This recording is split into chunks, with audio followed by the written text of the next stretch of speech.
everybody, this is Philip Martin, and this is On Film, On Video.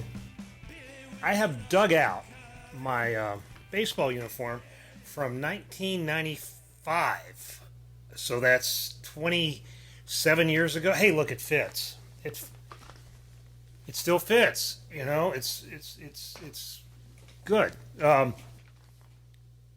because hitting theaters this week is the Nolan Ryan documentary we talked about, or we reviewed a few weeks ago when it was a one-off Phantom event thing. Keith Garlington did it. And I just wanted to have a little fun with it. Some of you may know I have a baseball background, that I actually played a little bit. And the last time I played was, like I said, in 1995, which was in an over 30 baseball league. And I didn't have a whole lot of prep. I mean, I was sort of like, a friend of mine let me know about the league. I kind of hemmed and hawed and finally said, oh, sure, I'll do it. And I actually wrote about it. I wrote an ongoing series about playing in the league and what we were doing. We ended up winning the championship, believe it or not. And we were not the best team, but that's sort of how it goes when you have these one-off baseball tournaments where, you know, anybody can jump up and beat anybody. Yeah, maybe we're going through that a little bit right now. But anyway, so I came back, and I had, to be absolutely honest, I was a fairly decent player. High school, after high school, I played a season of what I would call semi-professional baseball. We got paid, and after a season, I had enough to come home and buy a car, so it was not non-remunerative, but a season of baseball in Brazil, when a league they were just trying to start up down there. But anyway, I hadn't played since 1977. So fast forward 17, 18 years, and I get my first live at-bats 1995. And the thing about the over 30 baseball league was that there weren't enough over 30 players to fill out the league. So they had players who were younger playing in the league. And the very first pitcher I faced, I remember his name. I'm not going to call his name out because I might have it wrong. But he had pitched at UCA, and he was pitching at UCA. In fact, he had just been drafted by a major league team. And he came out, and he was throwing 93, 94 miles an hour. That's fast. That's fast if you are playing baseball for a living every day. If you have not swung a bat in anger in 17 years, that's really fast. And I got up there, and if I'd have had a wooden bat, which is what I played with in Brazil and played with in high school, actually, I was one of the last, I think, to play with a wooden bat. He probably would have sawed it off right in my hands. As it was, I fouled out. So I feel like that was a moral victory. And my whole season was kind of a moral, especially looking back on it, because the best thing that probably happened to me was like I hit a double, or what should have been a double, and rounding first base, I tore my hamstring. And so I only played about 7 or 8 games that year. And I did keep my batting average above the Mendoza line, but it was tough. It was a strange experience going up there. Someone who's actually been pretty competent at something, and to come back after not doing it in a long time. Anyway, I never faced anybody who threw as hard as Nolan Ryan. Almost no one has, except those who have faced Nolan Ryan. So, this movie's out, and it's going to be out on digital in, I think, July 19th. And if you are a baseball fan, it's worth checking out. Here's a little bit of how it goes. Spotlight of the baseball world is on this man tonight, Nolan Ryan. Nolan's fastball, there was no other sound like it. Strike, great call. Pop, it sounded like bacon in a frying pan. He struck him out. Records are meant to be broken, but not this one. Every part of him is this Paul Bunyan-esque character. He's rubbing the ball. He's staring at you. Look out. Inside. I'm the sheriff around here. Without a doubt, he is the most intimidating pitcher in the history of the game. Did you hit that guy on purpose? And he goes, George, sometimes you just have to take control of the situation. And there's the record breaker. Everything about Nolan Ryan is rather mythical. This is big text. His legend can't grow anymore. And he was wild. It's outside ball four, forces in a run. I started thinking maybe this is what I'm meant to do. You had no consistency. He couldn't control the ball. All hell broke loose. When you talk about pain, you learn to pitch with it. And Ryan does not have much left. He looked down and said, "This might be it." He was ready to quit baseball. He pitched 27 years. This is as close as I want to be to this guy. Nolan Ryan has a no-hit, no-run game. How many power pitchers get better as they get older?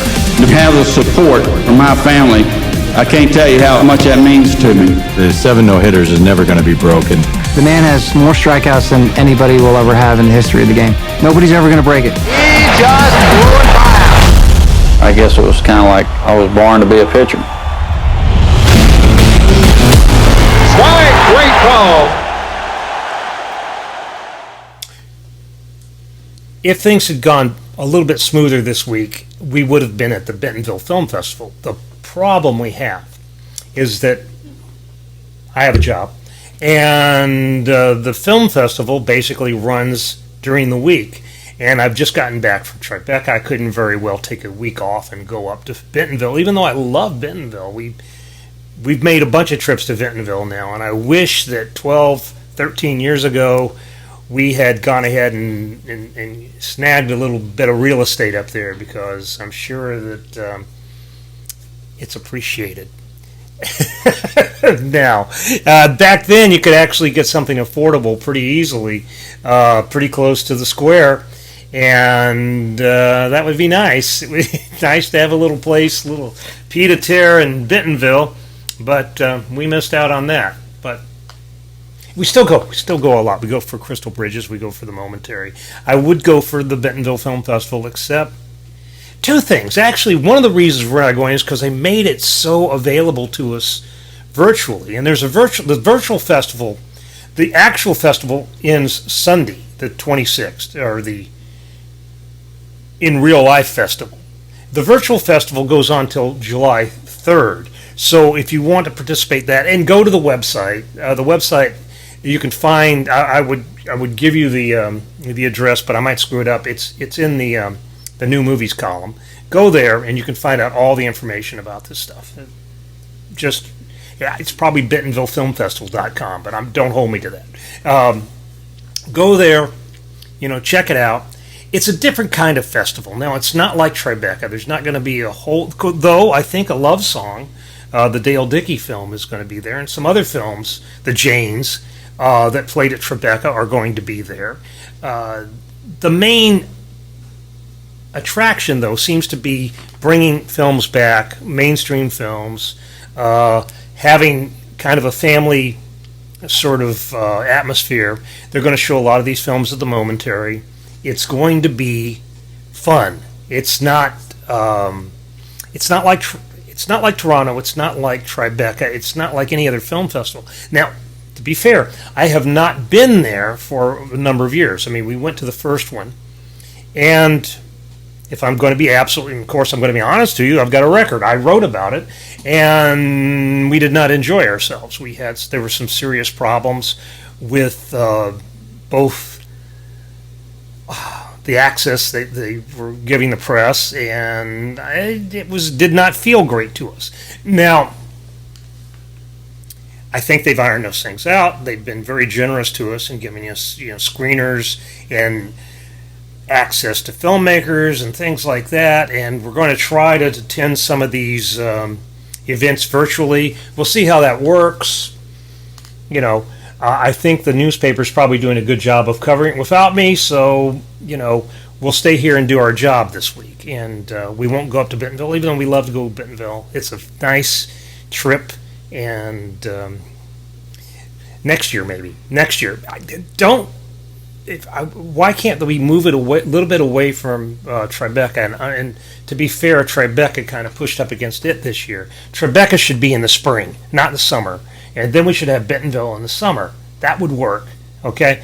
But didn't work out for us this year. But anyway, it's going on. You should check it out if you're the least bit interested in what's going on in Arkansas. I mean, it's just one of those things. It's our other film festival, and there's a lot of star power up there compared to Gina Davis, and they're working on this whole diversity thing that breaks down the content creators, directors, producers, I guess. 82% are female or gender nonconforming, 65% are black, indigenous, people of color, Asian, 62% are from the LGBTQIA plus community, and 12% have disabilities. So it is a showcase for this sort of underserved community of creators. Now, I tend not to think about the ableist status or the status of any creators when I'm looking at a movie, but this is something that somebody needs to think about it. That's what I'm saying. I mean, it's sort of like, and it's nice that it's going on in Bentonville. It's a good thing for the community. It's a good thing for the state. I'm all for it. I wish I could be there, but we'll be there in spirit. All right. The other thing that I should say is we're halfway through the movie year. And I'm way behind. I mean, on my new movies column, I'm writing a little bit about the best movies I've seen so far this year, and I would have to say that Rounding, and the Integrity of Joseph Chambers, which I saw at Tribeca, are probably my two favorite features that I've seen this year. Now, the documentaries are a whole different subject for me, and I haven't thought much about them, but just about every documentary I've seen has been amazing. Everything from Liquor Store Dreams to Carol and Johnny to, all these films are just, it's getting easier and easier for competent journalists to make films, and so we're getting a lot more good documentaries. That's my theory anyway. So I'm just putting all the documentaries off to the side now. We'll sort those out much later. But the feature films I've seen, Rounding, Integrity of Joseph Chambers, Men, Happening, the French abortion movie. Let's see. What else? Everything, Everywhere All at Once would be in my top 10 now, but so would Top Gun Maverick. And I feel like I'm a little bit behind. Like I haven't seen Elvis. And I'm not sure what I think of Elvis from just what I read about it. I mean, I've read Pierre's review, and I've read a couple other reviews. And as somebody who's written a lot about Elvis and has very clear ideas about Elvis Presley, I don't know. I mean, I'm not reviewing the film I haven't seen. But at the same time, I think that the whole idea of doing a sort of soup to nuts biopic of it, even though told through the prism of this really interesting Tom Parker character. Colonel Tom Parker is really kind of one of those very strange characters that you run across every once in a while in history. The digger you deep on this guy, the deeper you dig on this guy, the more you find out what kind of a criminal he was. He's sort of. But my Elvis movie would be. It's almost like you could take 2 hours of real time out of the guy's life and make a movie about it. Just any time, except when he's asleep, I guess. Or you could do that. Andy Warhol could do that. Sleeping Elvis. But there's so much going on and there's so much fascinating about it. And the whole idea of Elvis, what people miss, I think there are two types of Elvis fans. One type of Elvis fan is almost an ironic Elvis fan. It's almost like, well, yeah, I really love him, his performances and stuff, but it's also kind of like, I really kind of love the kitsch, and I kind of love the schmaltz, and I kind of love all the silliness that went on around it. It's almost like a pro wrestling kind of parasocial relationship you have with this figure Elvis. And the other kind of Elvis fan, which are dying out, we used to see them a lot more in the 70s, are just the totally devoted Elvis fans who are really into the king. The people who paint their cars, the people who, make pilgrimages to Graceland every year. Like I said, I think that most of those people are older than me, so they're going away eventually. They're not going to be there forever. We don't see that in as abundance. And then I think there's another class of maybe sort of tepid Elvis fan who, likes a couple of songs and likes a few things. And then there's sort of the knee-jerk rejection of Elvis as Chuck D would have it, as racist, or as sort of a glorified Pat Boone who culturally appropriated, black music and made it palatable for white audiences, which I don't think is a real criticism. I think that the one thing you shouldn't accuse at least the young Elvis of is inauthenticity. I can't say that. Should preview these words before I say them or try to say them. But Elvis is not inauthentic.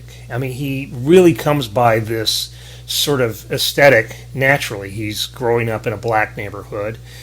He's drawn to these sounds, Sister Rosetta Tharpe, to these clothes of the Lansky brothers, the bright colors and stuff, and he is, from very early on,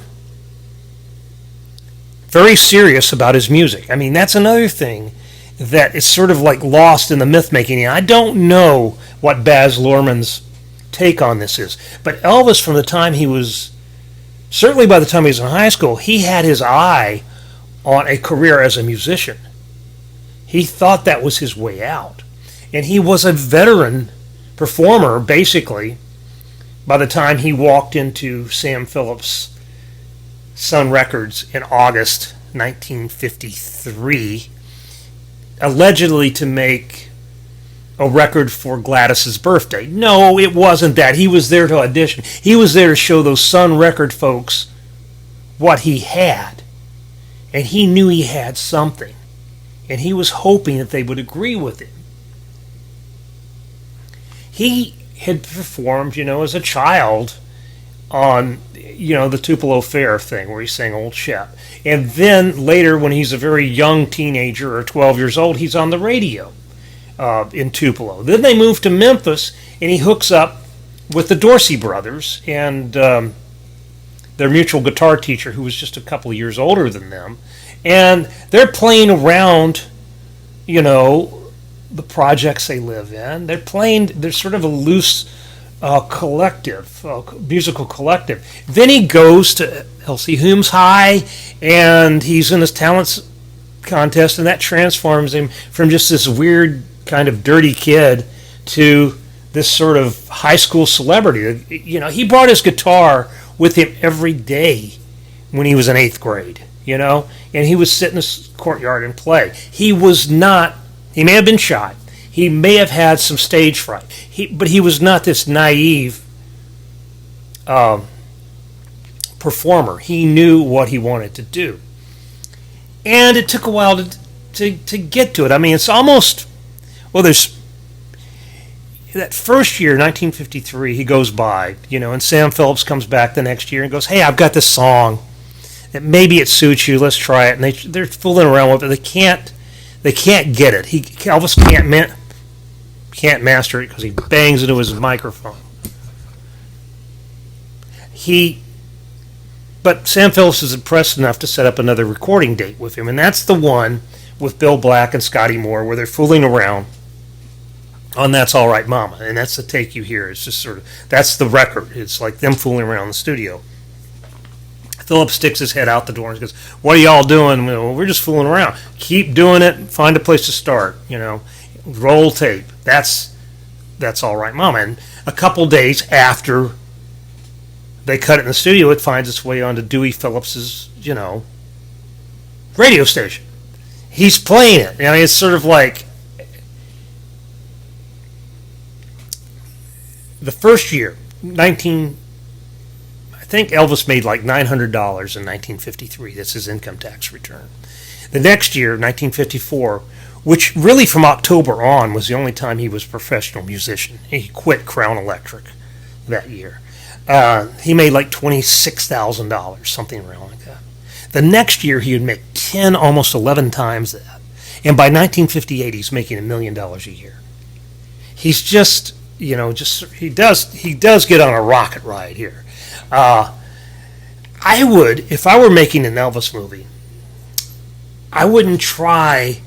I might do the takeoff, and I might do the landing. I might do the 70s, and I might do something around the 1968 comeback special.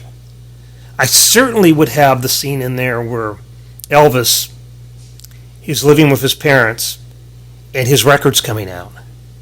And he goes to his neighbors upstairs, the rabbi, who he worked as a Shabbos goy for. He turned on the lights on Friday evenings for them. And he borrows their record player, so, Vernon and Gladys can hear his song, his record, which I would definitely have that scene. I don't know. Does Baz Luhrmann have that scene? I don't know. Does he?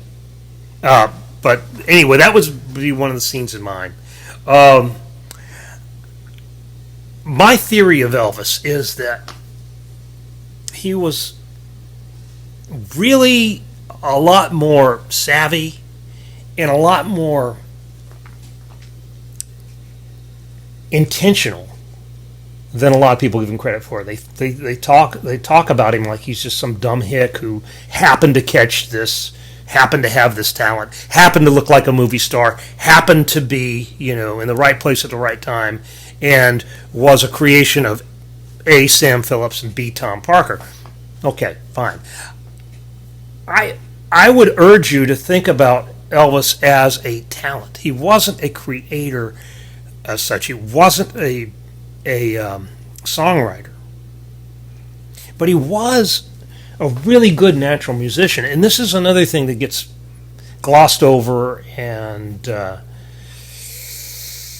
people don't give him credit for that. He was a really good rhythm guitar player. He was not a virtuoso guitar player, and he often uses guitar as a prop. And you see it, that wonderful Martin that's covered with that leather tooled,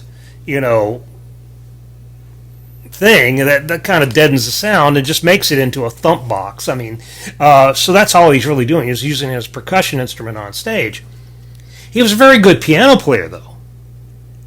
He could play piano very well. If you listen to the $1 Million Quartet stuff, most of the time that's Elvis on piano, not Jerry Lee Lewis, who is standing right there, who's in the room, and they have Elvis sitting at the piano playing, okay? That should tell you something about his musicality. That and the fact he picked up the bass guitar really took it after the electric bass guitars became the thing, and he played it. He loved it. He jammed with the Beatles on bass. Allegedly, he showed Bill Black how to play some parts on it. I don't know how much credit I give that, but he's not some dumb bunkum. And I hope that this movie and other people stop thinking of him that way. Stop thinking of him as, it's sort of the old, it's like with a lot of black athletes. They're given credit for this innate natural ability. They're not given credit for how smart and aware they are. Same thing with Elvis. Elvis, things he didn't know. He was a pioneer. There was no roadmap. This rock and roll was not going to be a career for anybody. If you see him, and if you go to Graceland, you can take the tour, and you're in the racquetball court with the office that used to be Vernon's office, and they put it on the TV, and you see this clip of Elvis talking about how he hopes to hold on to Graceland for as long as he can. This is a guy who dyed his hair jet black, not because he necessarily wanted to have jet black hair, but because he had noticed that movie stars that had black hair lasted longer than those who had blonde hair or dirty blonde hair, like he did. Elvis wanted to be Dean Martin because that was the model he had. You know, all these greasy kid stuff, you know, rock and roll acts, it's like they last for a while and then they're gone. It's like Keith Richards, you know, in his book, he says he was sad when the Rolling Stones got a record deal because he figured that meant they'd be over in 6 months.